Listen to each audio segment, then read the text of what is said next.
Welcome to the Central Coast International Film Festival. Thank you. Really appreciate you bringing your art and sharing your voice and your story with us. Can you tell us your name and the name of your project? I am Lloyd Tunstall, and my project is Foot the Bill. Foot the Bill. And how are you involved in Foot the Bill? Yes, I'm involved because I'm the cinematographer, the DP. You're the cinematographer and DP. Beautiful job. You are so talented. I really loved it. And you wrote this story as well as directed it, right? Yes, I did. What was your inspiration behind Foot the Bill? Was there anything particular that stood out to you that you could say this definitely spurred the project from the start? Yeah, so at one time I went out to dinner with some friends, and one of the friends said that she was going to pay for the bill, and her credit card declined. And it was a really awkward situation for everybody at the table, and I saved it and wrote Foot the Bill. You paid the bill? I did not pay the bill that time. I did not. We waited for. Funny thing is, we waited that time for her card to clear. Oh, nice. We just sat there and waited. So yeah, Very awkward, very awkward. we sat at it. What drew you to wanting to DP this project and wanting to sort of spearhead it from behind the camera? First it was just funny. It was super, super funny. I love the idea, and just like it was a black film, and I think that what he's saying in the film was needed to be told from our eyes and our perspective, and so I love the idea, and I was ready to get on board. Right. I just love anyone who has the courage to get up and let their voices be heard and allow themselves to be seen. And you both did that through your art. And it's, the more people that stand up and speak their voice, then it gives us a chance to hear them, right? So was there anyone that inspired you to be a director? Did you always know you wanted to be a director? Or is it something that just came upon you recently? Yeah, it wasn't a thing that I just kind of knew. I think I've always watched a lot of movies. I really wanted to do stand-up. I wrote for stand-up for a couple years. I got on stage and I wasn't funny. And I just kept kind of writing for my brother and doing things for him, and it kind of just took off from there. But it's interesting because your film, it has comedic elements too, right? But it also has this tragedy and this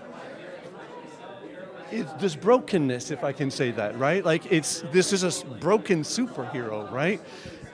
Was there anything that kind of drew you to this idea of a superhero who's perfect, but he's not, and he's flawed, and in fact, he's really flawed, and I love that.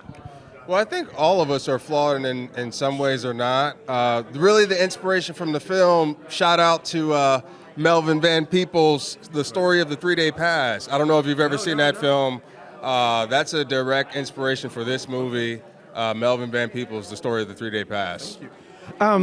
Do you have anything that you're working on next? Any new projects? Are you going to work with this guy again? Oh yeah, definitely gonna work with this guy again. Like it? Our working relationship is really great.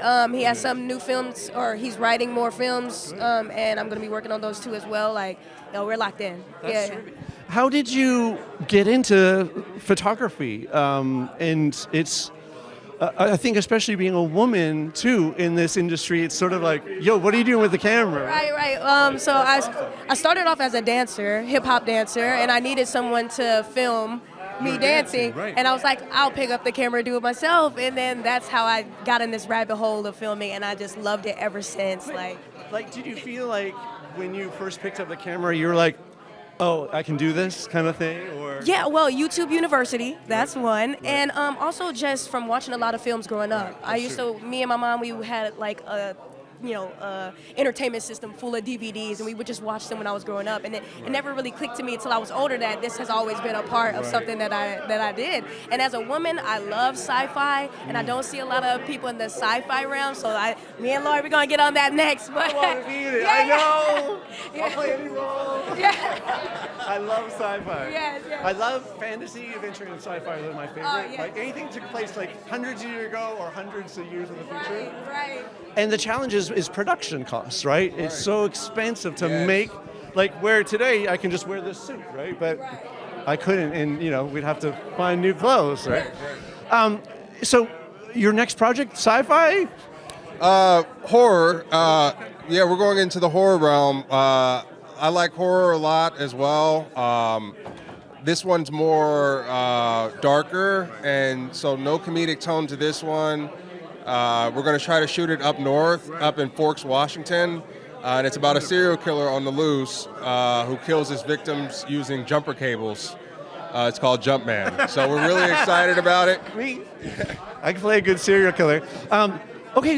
So this, I feel like you really caught the bug from directing this film. Like, I feel like this sort of, you're like, I really, really like doing this, you know? Do you feel like after doing this film, you're like, I want to do more? Like, well, yeah, I'm just trying to take it one step at a time. I'm really excited about this whole process of cinema. Yeah. You know, there's so much to learn in it. And so you're just trying to take it one film at a time. You know, this whole film wouldn't have been possible without Z and Maddie. Even though I'm up here, like, we were a collaboration team on this whole deal, and we're just going to... animations were beautiful. We just want to keep that going. Yeah, we have a good thing going. So. Yeah, you definitely should. There was one more question. Now it's escaping me.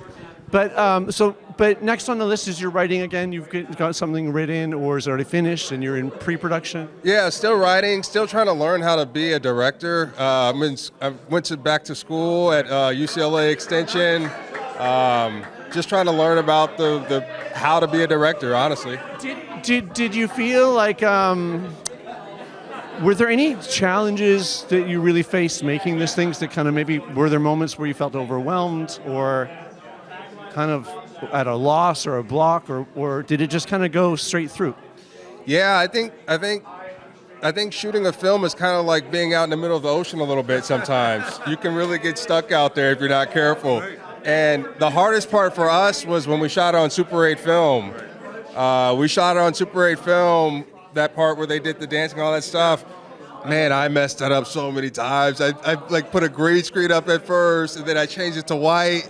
And film is expensive, and so shooting on Super 8 was kind of tough, but you learned a lot, right? We learned a whole bunch through it, and it was a really great process. It's what I love about art is I feel like we'll never stop learning, right? Like every time I'm on set, I learn so much, and even reading scripts, I learn so much, right? Thank you so much for coming here, sharing your art, getting up here and letting me interview you. Thank you. Thank you for your film. Keep making films. You're a beautiful soul, and just keep doing it, all right? Thank you. Thank you.